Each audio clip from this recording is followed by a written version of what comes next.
ఏ క్షణంలో చంద్రబాబు సర్కారు కొలువు తీరిందో ఆ రోజు నుంచి రాష్ట్రంలో ఆరోగ్యశ్రీ సేవలకు జబ్బు చేసింది. ఎన్టీఆర్ వైద్య సేవ అంటూ పేరు మార్పులో ఉన్న శ్రద్ధ పథకం అమల్లో కొరవడింది. పేద మధ్యతరగతి కార్పొరేట్ వైద్యం ఉచితంగా అందించే మహోన్నత లక్ష్యంతో దివంగత మహానేత వైఎస్ఆర్ ఆరోగ్యశ్రీ పథకాన్ని ప్రవేశపెట్టారు. దీనిని వైఎస్ఆర్సీపీ ప్రభుత్వంలో అత్యంత సమర్థవంతంగా అమలు చేశారు మాజీ సీఎం వైఎస్ జగన్. కానీ చంద్రబాబు ప్రభుత్వానికి ఈ పథకంపై ఏమాత్రం చిత్తశుద్ధి లేకపోవడంతో వైద్య సేవలు వెంటిలేటర్ పైకి చేరాయి. ఫలితంగా రాష్ట్రంలో అనారోగ్యం బారిన పడిన పేద మధ్యతరగతి ప్రజల పరిస్థితి దయనీయంగా ఉంది. చంద్రబాబు పాలనలో పేదల వైద్యం అటకెక్కింది. 1.40 కోట్లకు పైగా కుటుంబాలకు సంజీవిని అయిన ఆరోగ్యశ్రీని చంద్రబాబు నీరుగార్చారు. గద్దెనెక్కిన వెంటనే ప్రైవేట్ ఇన్సూరెన్స్ కంపెనీలకు ప్రభుత్వ నిధులను దోచిపెట్టే బీమా పథకాన్ని ప్రవేశపెట్టడం కోసం ఆరోగ్యశ్రీని కనుమరుగు చేసే పన్నాగానికి శ్రీకారం చుట్టారు. ఇందులో భాగంగా నెట్వర్క్ ఆసుపత్రులకు సకాలంలో బిల్లులు చెల్లించకుండా పథకం అమలును గాలికి వదిలేశారు. ప్రభుత్వం తీరుతో ఆసుపత్రులు చేతులెత్తేశాయి.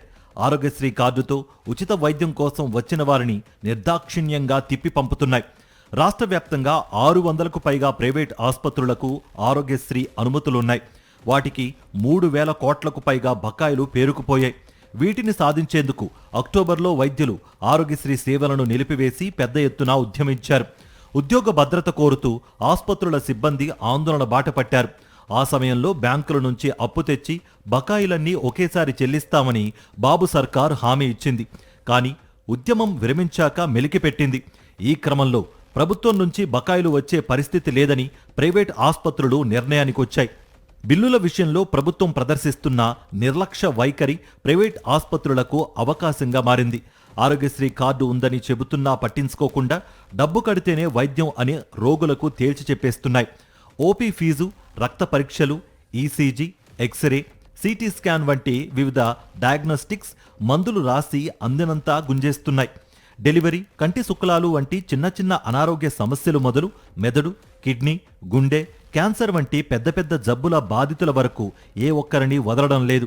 కొన్ని ఆసుపత్రులు ఆరోగ్యశ్రీ కింద ఉచిత చికిత్స అందిస్తామని తొలుత నమ్మబలికి రోగిని అడ్మిట్ చేసుకుని ఆపరేషన్ థియేటర్లోకి తీసుకువెళ్లాక మరో సమస్య బయటపడిందని, దానికి ఆరోగ్యశ్రీ వర్తించదంటూ దోచేస్తున్నాయి.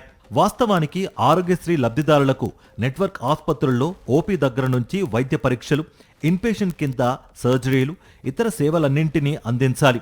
అంతేకాక డిశ్చార్జ్ అయి ఇంటికి వెళ్లే రోజున మందులను కూడా పూర్తి ఉచితంగా రోగికి ఇవ్వాలి.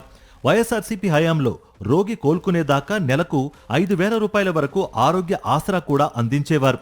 ఈ ఆసరా సాయాన్ని బాబు ప్రభుత్వం అటకెక్కించింది. బకాయిల విషయంలో బాబు ప్రభుత్వం హామీలివ్వడం, అమలు చేయకుండా మొండిచేయి చూపిస్తూ ఉండడంతో విసిగిపోయిన ప్రముఖ కార్పొరేట్ ఆసుపత్రుల యాజమాన్యాలు ఆరోగ్యశ్రీనే కాదు, ఎంప్లాయీస్ హెల్త్ ఇన్సూరెన్స్ కింద ఉచిత వైద్య సేవలు అందించబోమని తేల్చి చెప్పేస్తున్నాయి.